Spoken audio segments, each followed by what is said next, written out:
Hello प्यारे बच्चों, कैसे हैं आप लोग। उम्मीद करते हैं कि सभी लोग मस्त होंगे। तो प्यारे बच्चों, सबसे पहले तो आपका स्वागत करते हैं आपकी और अपनी इस प्यारे से channel study Guru with Pintu sir में। तो प्यारे बच्चों, आज हम लोग कक्षा 10 की जो गणित है उसका दूसरा पाठ बहुपद सीखने वाले हैं। कुछ बच्चे कह रहे थे सर कि जो है बहुपद की वीडियो लाइए। तो प्यारे बच्चों, आज जो है हम लोग बहुपद सीखेंगे बहुत ही सरल शब्दों में। तो यहाँ पर देखिए कुछ क्वेश्चन, जो पहले एक्सरसाइज का क्वेश्चन है वो मैं लिखा हुआ हूँ। लेकिन इस क्वेश्चन को लगाने से पहले हम लोग पूरे चैप्टर का बोले तो पहला और दूसरा एक्सरसाइज का कॉन्सेप्ट सीखेंगे। इसके बाद ये सवाल तो मक्खन की तरह लगेगा प्यारे बच्चों। ठीक है, कोई घबराने की बात नहीं है, बस केवल आपको कॉपी कलम लेकर के बैठ जाना है। तो आज हम लोग स्टार्ट करते हैं बहुपद। तो चलिए, सभी का नज़र जो है स्क्रीन पर होना चाहिए। प्यारे बच्चों, सबसे पहले तो हम लोग बहुपद के बेसिक कॉन्सेप्ट को सीखते हैं। आखिरकार बहुपद होता क्या है, बहुपद कहते किसको है। तो आप लोग कक्षा 9 में सीखे हो, वहाँ पर एक राशि का जो है बहुपद सीखते थे। बोले तो बहुपद उसमें भी सीखे हो, इसमें भी वही चीज़ें हैं। ठीक है, घरवानी घबराने की कोई बात नहीं है प्यारे बच्चों। जैसा कि देखिए नाम से स्पष्ट है बहुपद। ठीक है, इधर कॉन्सेप्ट को सीखिएगा। क्या? बहुपद। बहुपद नाम से स्पष्ट है। क्या है बहुपद? मतलब जिसमें दो या दो से अधिक पद हो। ठीक है, जिसमें जिसमें दो या दो से अधिक पद हो, अधिक पद हो, उसे क्या कहेंगे प्यारे बच्चों? बहुपद कहेंगे। ठीक है, तो बेटा एक बात याद रखिएगा, ये जो बहुपद है, बहुपद में दो राशियां होती हैं। एक होती है चर और दूसरी होती है अचर। ठीक है, अब आप कहेंगे कि सर ये चर और अचर कहाँ से पैदा कर दिए। तो बेटा घबराने की बात नहीं है। चर का मतलब है एक्स वाई जेड। ठीक है, एक्स वाई जेड जो भी है, ए टी जो भी है, अक्षर जो हैं वो क्या है? चर है। ठीक है, चर मतलब वेरिएबल। ठीक है, ये जितने भी अक्षर हैं वो क्या है बेटा? अचर, सॉरी चर हैं। और अचर में जो है वो संख्या आती है, संख्या। ठीक है, जैसे 3 हो गया, 100 हो गया, करड़ी में 3 हो गया, पाई हो गया, ये क्या है बेटा? अचर है। समझ में आया? कोई दिक्कत नहीं हुई होगी। ठीक है, तो चलिए अब हम लोग थोड़ा सा सीखते हैं। अच्छा, आपको ये चीज़ सिखाया गया होगा, अंकों का जोड़, अंकों का घटाव, अंकों का भाग, अंकों का गुणा सिखाया गया ना, जो नॉर्मली आप जोड़ घटाना गुणा भाग करते हो अंक गणित में। लेकिन जैसे ही आप बीज गणित पढ़ते हो, ठीक है, तो आपको बीजी व्यंजकों का जोड़ घटाव गुणा भाग सिखाया जाता है। तो बीजी व्यंजक आखिरकार होता क्या जानते हैं? ये भी सीखिए, बीजी व्यंजक। ठीक है, बीजी व्यंजक क्या होता है बेटा? बीजी व्यंजक ये जो चर और अचर हैं, इन दोनों को मिला दो। अब मिलाने में चाहे जोड़ो, चाहे घटाओ, चाहे गुणा करो, चाहे भाग करो। ठीक है, जो प्राप्त होगा पद वो क्या कहलाएगा? बीजी व्यंजक कहलाएगा। अर्थात यहां पर लिख देते हैं कुछ निश्चित चर, निश्चित चर या निश्चित चर व अचर तथा अचर, निश्चित चर तथा अचर के योग, घटाव, गुणा व भाग के संयोग से, के संयोग से बने पद को बीजीय व्यंजक कहते हैं, बीजीय व्यंजक कहते हैं। यहां तक समझ में आया बेटा? जैसे यहां पर मैं एग्जांपल ले रहा हूं, जैसे 3x हो गया। ठीक है, ये क्या है? बीजीय व्यंजक, क्योंकि इसमें अचर और चर दोनों है। यहां पर मैं ले लिया 3x² + 5, ये क्या है? बीजीय व्यंजक है। x और अंक दोनों है ना, ये होते हैं बीजीय व्यंजक। समझ में आया? चलिए अब हम लोग थोड़ा सा चलते हैं, ये बहुपद होने की शर्तें, बहुपद है या नहीं है ये हम लोग कैसे जानेंगे। तो बेटा मैं आपको 3 बातें बता रहा हूं, ये 3 बातें आप नोट कर लीजिएगा। बाकी जो भी बीजीय व्यंजक आपको दिखे, आप तुरंत बता ले जाओगे कि ये बहुपद है या नहीं। ठीक है, चलिए अब हम लोग सीखेंगे बहुपद होने की शर्तें। बहुपद होने की शर्तें, ये 3 बातें हैं प्यारे बच्चों। पहली बात तो यह है कि जो पदों की संख्या है वो सीमित होनी चाहिए और निश्चित होनी चाहिए। ठीक है, पहले पॉइंट में पदों की संख्या, पदों की संख्या सीमित व निश्चित होनी चाहिए, निश्चित होनी चाहिए। ठीक है, बिल्कुल घबराइएगा मत, अभी मैं एग्जाम्पल के माध्यम से आपको समझा दूंगा। दूसरा पॉइंट क्या है बेटा कि जो बीजीय व्यंजक में चर राशि है, ठीक है, चरों का जो घातांक है वो धनात्मक पूर्णांक होना चाहिए। यहां पर मैं डायरेक्ट लिख रहा हूं, चर का घातांक धनात्मक पूर्णांक होना चाहिए, पूर्णांक होना चाहिए। चर और अक्षर तो आपको पता हो गया, जो A B C D X Y Z है, जो अक्षर वो क्या है, चर होंगे। ठीक है, बाकी जो अंक है वो क्या होंगे, अचर होंगे। चलिए, अब यहां पर तीसरी बात यह है बेटा कि जो चर का गुणांक है, जो चर का गुणांक है वो क्या होना चाहिए, वास्तविक संख्या होनी चाहिए। चर का गुणांक एक वास्तविक संख्या होनी चाहिए, वास्तविक संख्या होनी चाहिए। ठीक है बेटा, ये अगर तीनों बातों का पालन कर रहा है तो वो बहुपद होगा, अन्यथा वो बीजीय व्यंजक बहुपद नहीं होगा। ये बात नोट करके रखिएगा। अच्छा, आप कहेंगे सर ये गुणांक क्या है, तो बेटा आप लोग पिछली कक्षाओं में ये सब चीजें सीख चुके होंगे। जैसे मैं यहां पर मान लीजिए, यहां पर मैं लिख दिया n x के घाते m, ठीक है, या फिर इसको छोड़िए, यहां पर मैं लिख दिया 3x स्क्वायर। ठीक, तो बेटा ये जो ऊपर होता है ना, इसको बोलते हैं घात। क्या बोलते हैं, घात। और इसको बोलते हैं आधार। क्या बोलते हैं बेटा, आधार बोलते हैं। और ये x किसके साथ गुणा किया गया है, इसी को बोलते हैं गुणांक। समझ में आया, इसको इंग्लिश में पावर बोलते हैं, इसको बेस बोलते हैं, और इसको कोफिशिएंट बोलते हैं। समझ में आया, तो ये होता है गुणांक। जैसे x ये है चर राशि, ये क्या है बेटा, चर राशि है। इसका जो गुणांक है ये क्या होना चाहिए, वास्तविक संख्या होना चाहिए, काल्पनिक नहीं होना चाहिए। बाकी वास्तविक में चाहे जो संख्या है वो सब वास्तविक में आते हैं। ठीक है, चलिए यहां तक किसी को कोई दिक्कत नहीं होनी चाहिए। अब बेटा हम लोग सीखते हैं कि बहुपदों के जो प्रकार है वो पदों के हिसाब से कितने प्रकार के होते हैं, ये सीख लेते हैं। अर्थात हम लोग सीखेंगे पदों के आधार पर बहुपद के प्रकार। यहां पर हेडिंग बनाइएगा, पदों के आधार पर बहुपद के प्रकार। ठीक है, तो बेटा यहां पर देखिएगा जो बहुपद के प्रकार है, अगर एक पद है, कितने, एक पद है, तो उसको बोलेंगे एक पदीय बहुपद। क्या बोलेंगे, एक पदी। एक पद होंगे, अगर पदों की संख्या क्या होगी, एक होगी, तो इसे क्या बोलेंगे बेटा, एक पदीय बहुपद, एक पदीय बहुपद। ठीक है, अगर पद दो होंगे, पद कितने होंगे, दो होंगे, तो इसको बोलेंगे द्विपदी बहुपद, द्विपद। और अगर तीन होंगे तो क्या बोलेंगे बेटा, त्रिपदी। ठीक है, इसको द्विपदी बोल दो। अगर यहां पर पदों की संख्या कितनी है, तीन है, तो इसको क्या बोलेंगे, त्रिपदी। ठीक है, त्रिपदी बहुपद। और इसके बाद अगर एक और बहुपद होता है जिसको हम बोलते हैं शून्य बहुपद। क्या बोलते हैं बेटा, शून्य बहुपद। ठीक है, शून्य बहुपद। अब यहां पर क्या होता है बेटा, इसमें जो चर के घात होते हैं ना, जो चर राशि के घात होते हैं, चर राशि के घात जो होते हैं वो क्या होते हैं, शून्य होते हैं। ठीक है, बाकी इसमें कुछ भी हो सकते हैं।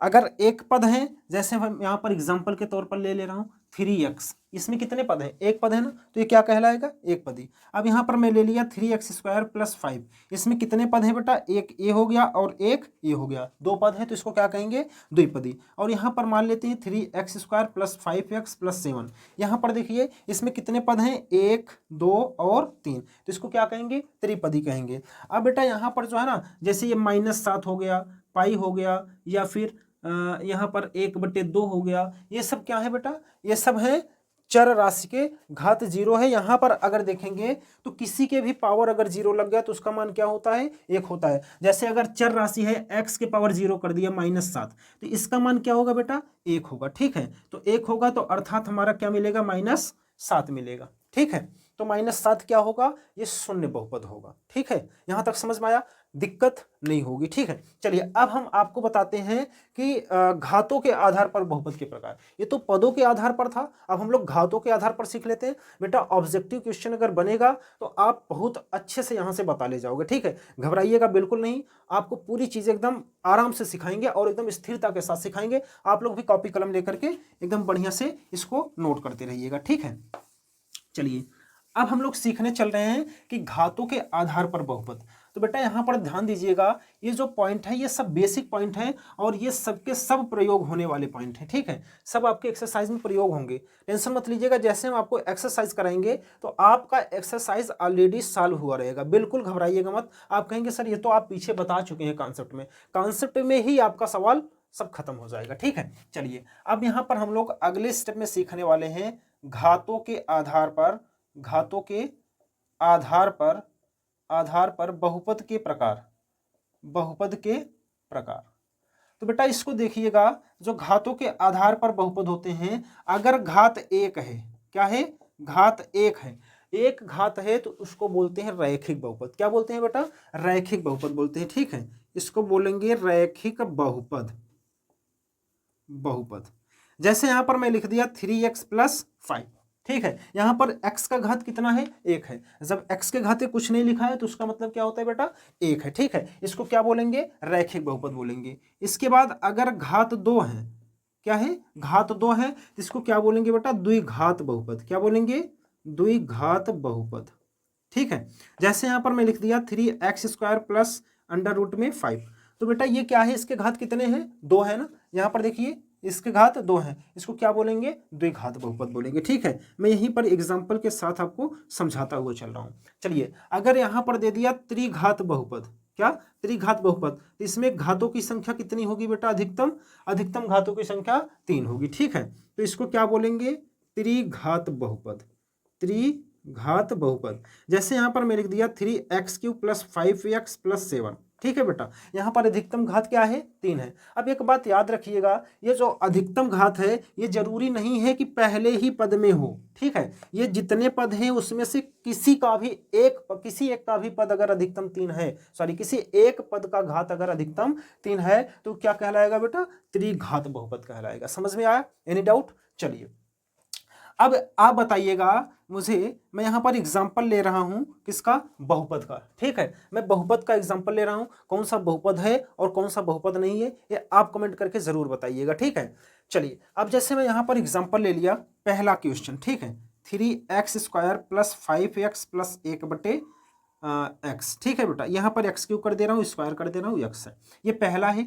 दूसरा क्वेश्चन ये है बेटा x² - 1/x। ठीक है, और तीसरा क्वेश्चन ये मैं ले रहा हूं √7 x² + 5x के घाते 1/2 + 7। ठीक है बेटा, इसके बाद तीसरा सवाल, चौथा सवाल मैं ले रहा हूं यहाँ पर √-3 x² + 5x + 9। ठीक, इसके बाद मैं चौथा सवाल ले रहा हूं बेटा √7 x² + 1/3 x + 5। ठीक, और अगला सवाल ले रहा हूं, जैसे मैं यहाँ पर ले लिया, मान लेते हैं 3x + 4x² + 5x³ + 6x⁴ + ... ऐसे करके। ठीक है, तो बेटा अब इसमें आप बताइएगा कौन सा बहुपद है और कौन सा बहुपद नहीं है। ठीक है, देखिए मैंने आपको क्या बात बताया कि तीनों बात जो अभी हमने बताया बहुपद होने की शर्तें, अगर ये तीनों शर्तों का पालन कर रहा है तो बहुपद है और नहीं कर रहा है तो बहुपद नहीं है। तीनों में से अगर एक का भी पालन नहीं कर रहा है बेटा, तीनों में से एक भी शर्त का पालन नहीं कर रहा है तो भी वो बहुपद नहीं होगा। ये बात नोट करके रखिएगा, तीनों के तीनों शर्तों का पालन होना चाहिए अन्यथा बहुपद नहीं होगा। चलिए अब यहाँ पर हमने पहली शर्तें क्या बताई थी बेटा, पहली शर्तें तो ये बताई थी कि जो पदों की संख्या है वो सीमित होना चाहिए अर्थात निश्चित होना चाहिए। ठीक है, दूसरी चीज तो ये बताया था बेटा कि जो घात है ये धन पूर्णांक होना चाहिए। क्या होना चाहिए, धन पूर्णांक होना चाहिए। और तीसरी बात में हमने जो बताया था, क्या बताया था, चर का गुणांक जो है, चर का गुणांक कैसा होना चाहिए, एक वास्तविक संख्या होनी चाहिए। ठीक है, अगर ये तीनों बातों का पालन कर रहा है तो बेटा वो बहुपद है, अन्यथा बहुपद नहीं है। चलिए यहाँ पर देखिए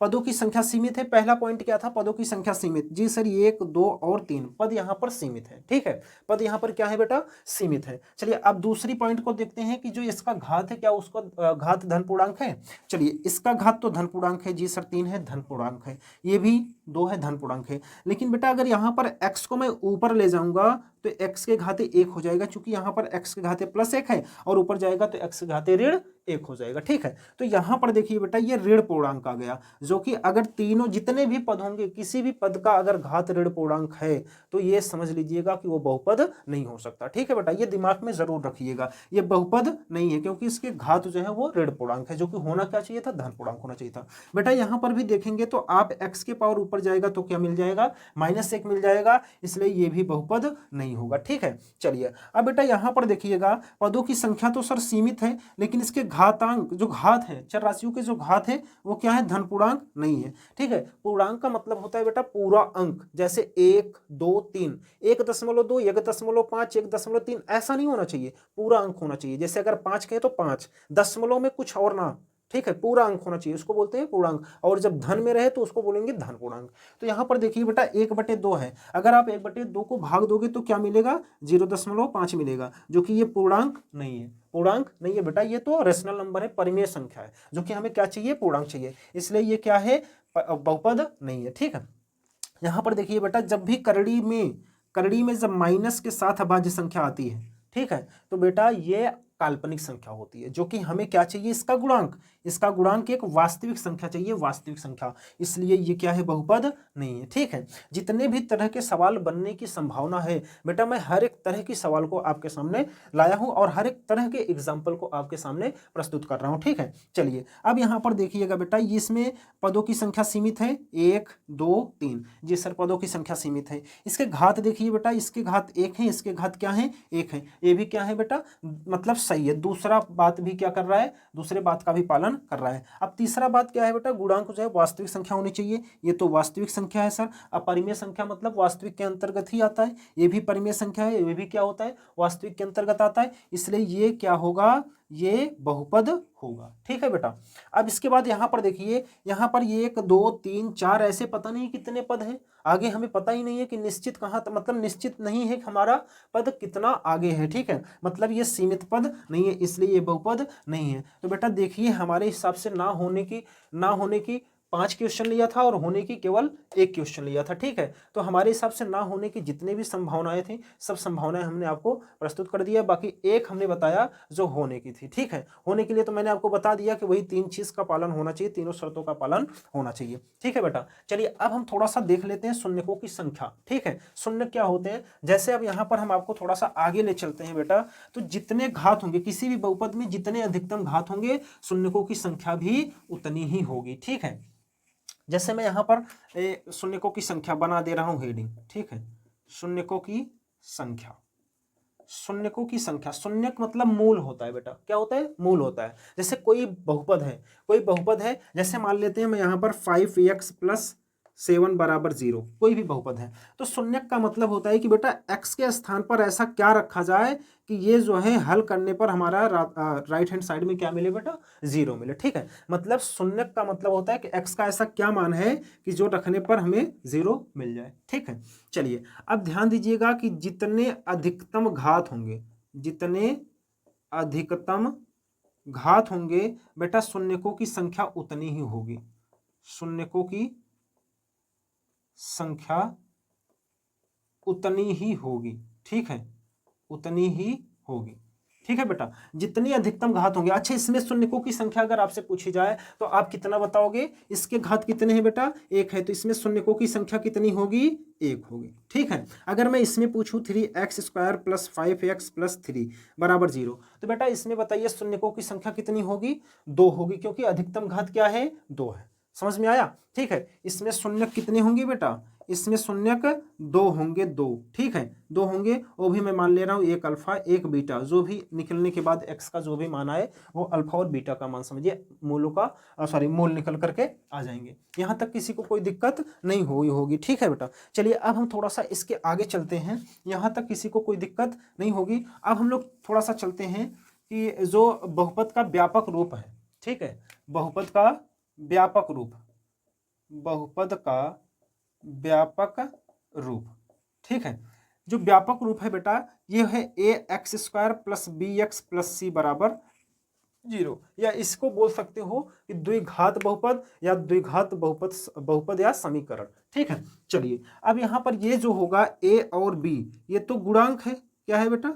गुणांक है, और ये जो सी है ये अचर पद है, क्या है? अचर पद है। ठीक है, यहां तक किसी को कोई दिक्कत नहीं है। चलिए बेटा इसमें बताइए शून्य कितने होंगे? शून्य कितने होंगे? 2 होंगे। कितने होंगे बेटा?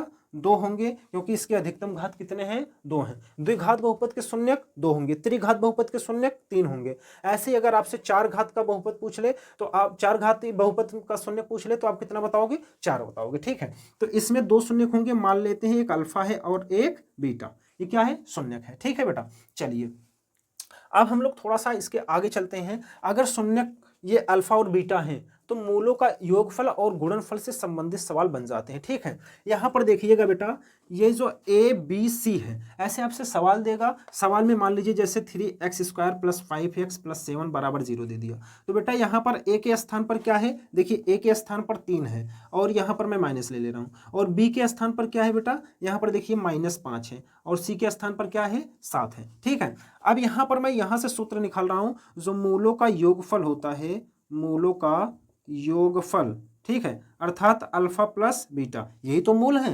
ये क्या है बेटा? मूल है। ठीक है, मूल को ही शून्यक बोलते हैं। क्या बोलते हैं? शून्यक बोलते हैं। अब मूलों का योगफल क्या होता है बेटा? -b/a होता है। -b/a, जो b होगा वो माइनस के साथ लिया जाएगा और a जो होगा वो धन के साथ लिया जाएगा। और मूलों का जो गुणनफल होता है, मूलों का गुणनफल, मूलों का गुणनफल, गुणनफल, ठीक है, अर्थात अल्फा इंटू बीटा बराबर होता है बेटा c/a।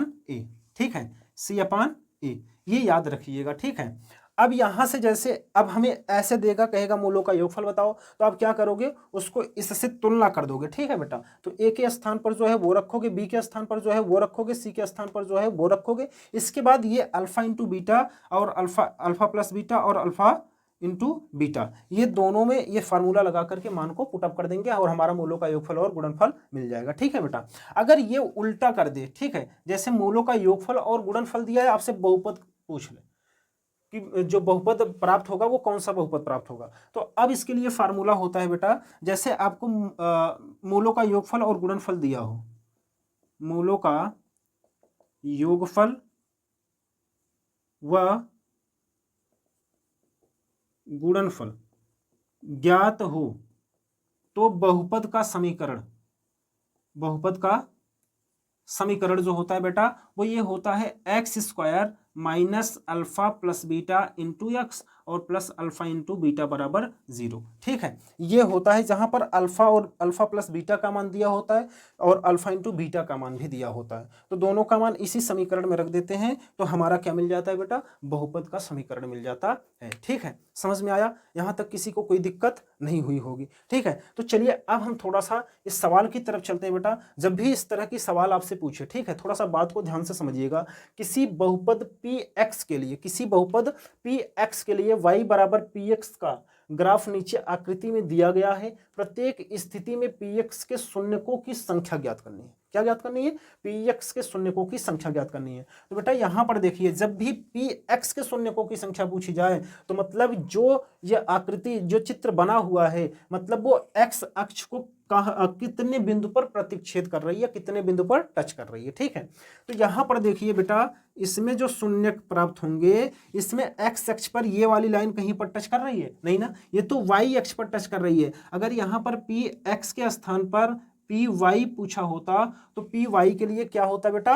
1 होता। शून्यकों की संख्या कितनी होती? 1 होती। लेकिन हमसे क्या पूछा है? px पूछा है, तो px पर कहीं नहीं टच कर रही है, तो इसमें क्या होगा? 0 होगा। यहां पर देखिए बेटा, ये कितने बिंदु पर टच कर रही है? एक्स वाले लाइन को, एक्स वाली लाइन को कितने बिंदु पर, एक बिंदु पर, तो इसमें शून्य कितने होंगे बेटा, शून्य किसमें, एक होंगे, ठीक है।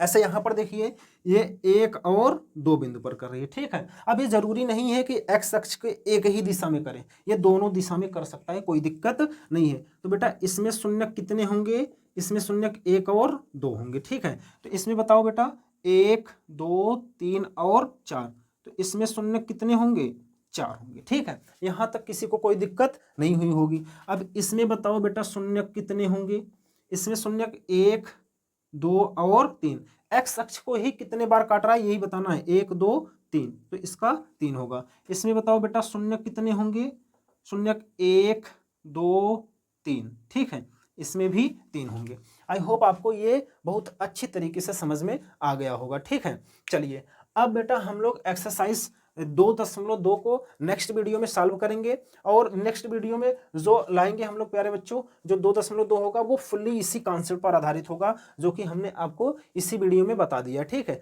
तो दूसरी वीडियो में हम सवाल को लगाएंगे और बहुत विधिवत ढंग से सवाल को लगाएंगे। तो प्यारे बच्चों अब आप एक थंब जरूर करिएगा, अगर वीडियो को यहाँ तक देखे हो तो एक थंब के माध्यम से जरूर बताइएगा कि सर ये वीडियो मुझे बहुत अच्छी लगी और अगली वीडियो भी मुझे अच्छी लगेगी, ठीक है। तो प्यारे बच्चों थंब जरूर करिएगा, कमेंट जरूर करिएगा, और वीडियो को अभी तक लाइक नहीं किया तो वीडियो को लाइक कर दीजिएगा, अगर चैनल पर नए हो तो चैनल को सब्सक्राइब कर दीजिएगा। प्यारे बच्चों आप हमारा मनोबल बढ़ाते रहिए, ये वीडियो को जितना हो सके उतना शेयर करिए, ठीक है। आप अपने अपने कॉलेज ग्रुप में, अपने फ्रेंड सर्कल में, अपने रिश्तेदारों के पास जरूर भेजिएगा, जो बच्चे इस बार यूपी बोर्ड की तैयारी करेंगे, जो बच्चे इस बार यूपी बोर्ड में पढ़ रहे हैं कक्षा 10 और 12, ठीक है। तो प्यारे बच्चों आपको पूरी मैथ और पूरी फिजिक्स इस चैनल पर मिलेगी एकदम फ्री ऑफ कॉस्ट, कोई दिक्कत नहीं है प्यारे बच्चों, बस केवल मुझे आपके सपोर्ट की जरूरत है, और आपका सपोर्ट मुझे मिलेगा तो मेरा मनोबल बढ़ता रहेगा। तो मैं इसी उम्मीद के साथ आज की वीडियो यहीं पर समाप्त करता हूं। अब हम लोग नेक्स्ट वीडियो में एक्सरसाइज 2.2 को स्टार्ट करेंगे एकदम जीरो से। तब तक आप लोग पढ़ते रहें, मस्त रहें। जय हिंद, जय भारत।